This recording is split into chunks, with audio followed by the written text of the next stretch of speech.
Baik, selamat siang teman-teman sekalian untuk kelompok C. Jadi kita akan mulai praktikum ini. Ini adalah praktikum sepasang ya. Saya ingatkan kembali ini praktikum sepasang P3 dan P4 ya. Saya mengingatkan saja melalui yang kemarin kita sampaikan di asistensi ya. P3 nanti Anda akan mendapatkan studi kasus ya. Ada 4 studi kasus karena Anda ada dalam 5 kelompok ya. Jadi sebentar. Ini karena studi kasus Anda ada di 5 kelompok. Jadi nanti setiap kelompok akan mendapatkan satu kasus dan ada satu kasus yang dikerjakan oleh 2 kelompok. Jadi P3 ini Anda nanti akan mendapatkan kasus, lalu Anda membaca kasusnya, kemudian Anda mencari jurnal untuk memberikan evidence terhadap kasus tersebut dan diberikan kesimpulannya ya. Terus kemudian jadi ini topiknya adalah PIO berdasarkan pertanyaan dari tenaga kesehatan, itu seperti itu ya. Jadi nanti ada pertanyaan sebuah studi kasus dari tenaga kesehatan yang Anda bisa mencari evidence-nya. Jadi Anda hari ini mencari evidence dari berbagai jurnal ya, nanti laporannya per kelompok satu. Jadi misalnya satu kelompok itu ada 6 orang, berarti minimal nanti akan ada 6 artikel publikasi yang masing-masing disumbang oleh satu orang dari anggota kelompok tersebut. Lalu kemudian P4, jadi minggu depannya itu Anda mengumpulkan satu hari sebelum praktikum skenario role play sendiri dan kesimpulan di situ. Kesimpulan jadi nilainya ada 25, role play 50 dan simulasi kesimpulannya adalah 25. Nah, kalau kita melihat ke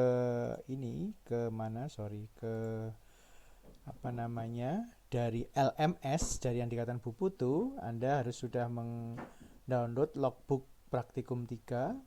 Lalu Anda logbook praktikum 3 ini dikerjakan hari ini, lalu diupload laporannya sebagai hasil pencarian informasi yang dilakukan saat praktikum disertai dengan jurnal atau artikel yang telah dipilih. Jadi logbook ini selain nanti diisi, lalu disertakan pula jurnalnya. Jadi logbooknya nanti bisa di PDF, diberi nama kelompok, lalu tinggal di-combine sama PDF dari semua teman-teman. Jadi teman-teman tidak hanya mengumpulkan judulnya, tapi juga jurnal dan artikel yang telah dipilih.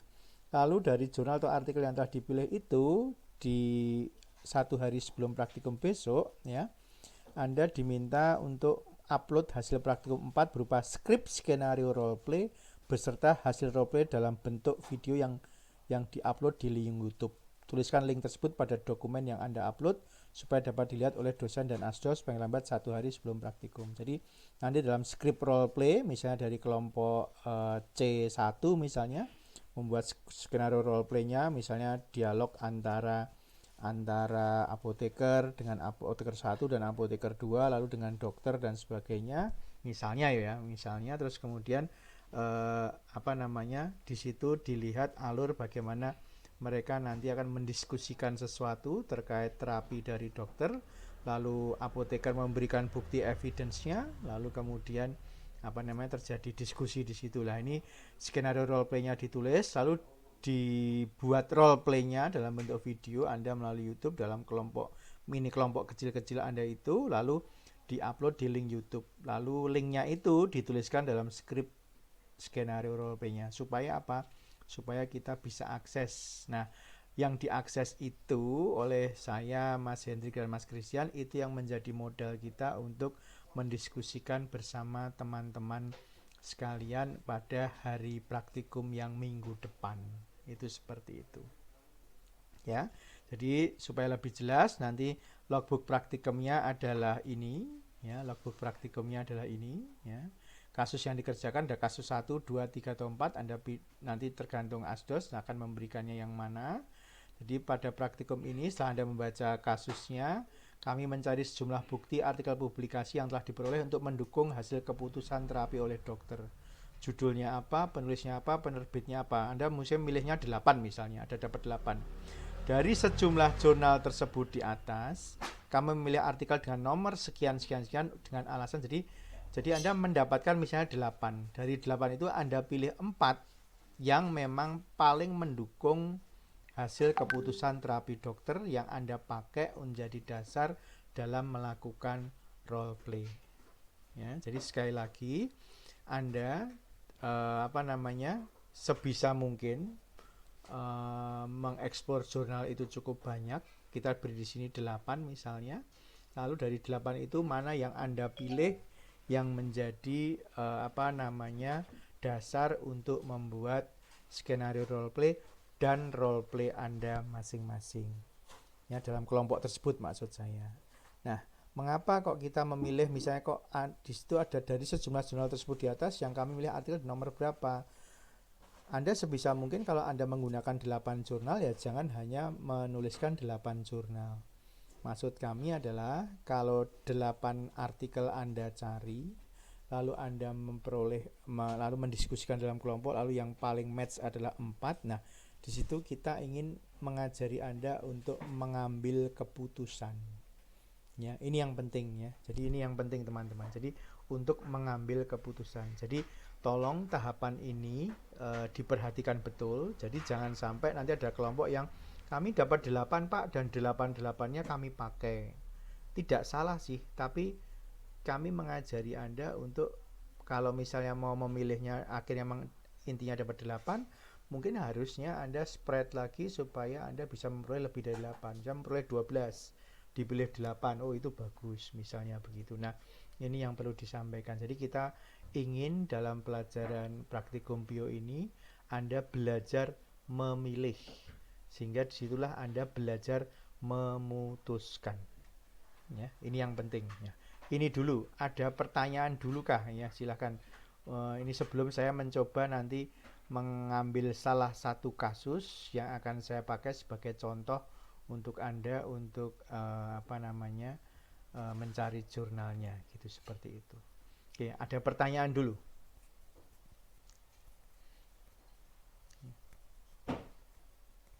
Jadi saya ulang, nanti akan ada studi kasus yang diberikan oleh setiap asdos.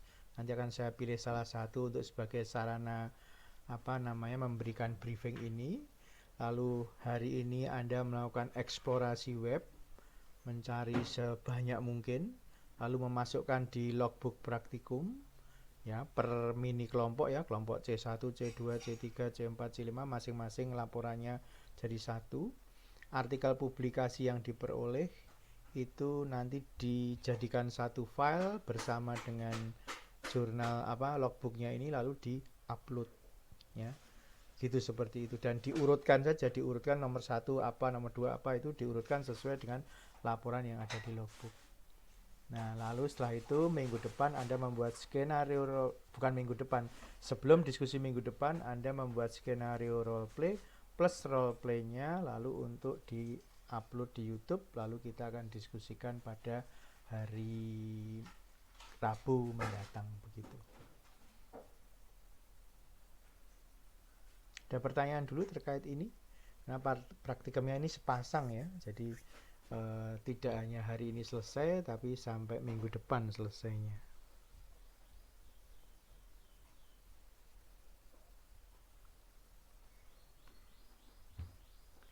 Silakan. Pak, Ya. ingin bertanya, untuk artikel dan jurnal itu ada ketentuan batas tahunnya tidak, Pak?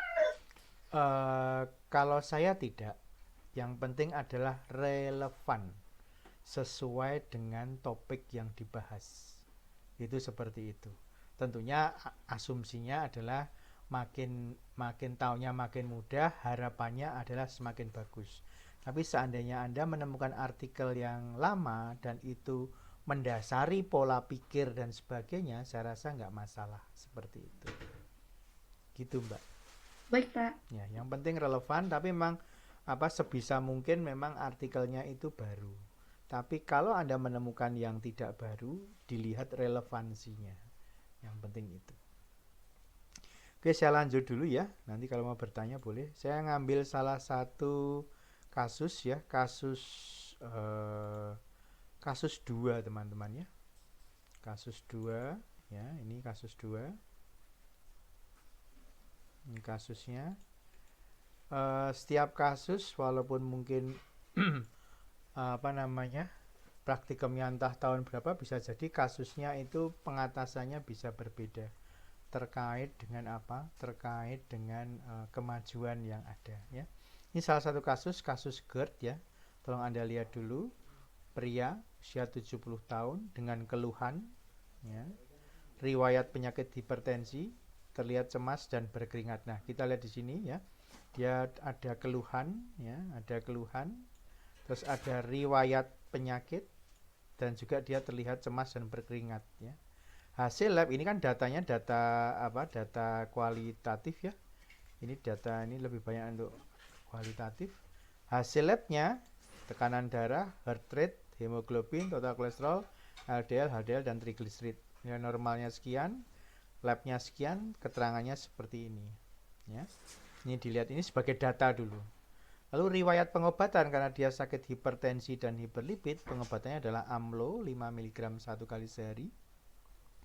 Aspiat 80 ml 1 kali sehari, HCT 25 ml 1 kali sehari pada pagi, Ator 40 1 kali sehari sebelum tidur, ranitidin 150 mg. Terapi yang diberikan di rumah sakit adalah antasida sirup 3 kali 10 ml dan omeprazol ya. Tolong kalimat ini harus membaca dengan hati-hati ya. Ini riwayat pengobatan.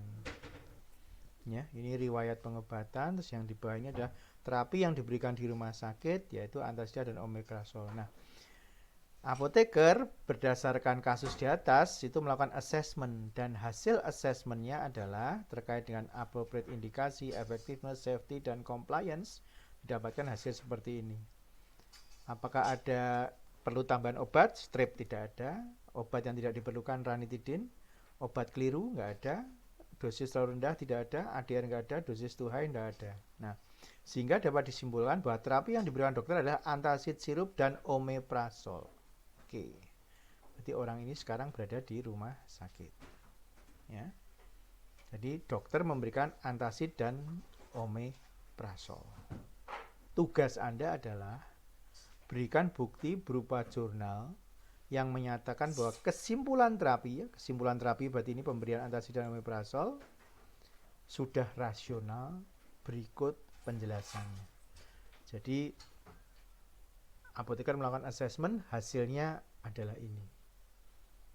Hasil assessmentnya semua bagus kecuali ranitidin unnecessary. Nah, tolong berikan bukti-bukti berupa jurnal bahwa antasida sirup dan omeprazol itu memang tepat pada kondisi pasien seperti ini. Ya, ini tugas Anda. Jadi sekali lagi bacalah kasusnya dengan detail. Ini hasil assessment dari apotekernya. Lalu hasil keputusan dokternya adalah antacid sirup dan omeprazol.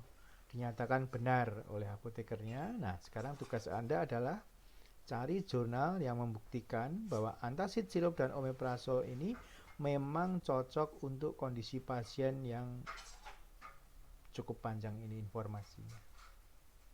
Ya, ini yang kasus 2. Begitu. Apakah bisa dipahami?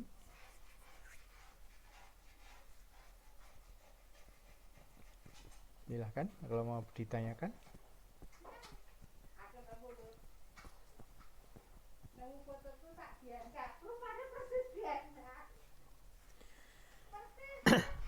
Oke, nggak ada.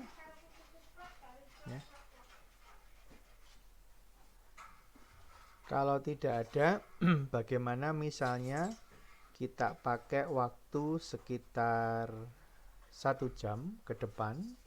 Saya buatkan breakout room, lalu Anda mendiskusikan untuk kasus yang akan diberikan asdos kepada Anda. Ya, untuk kelompok C1 dapat kasus berapa dan sebagainya. Nanti saya serahkan Hendrik sama Christian ya, sambil saya bikinkan saya bikinkan breakout room dulu ya Mas ya. Silakan dibagi dulu Mas ya. Baik Pak.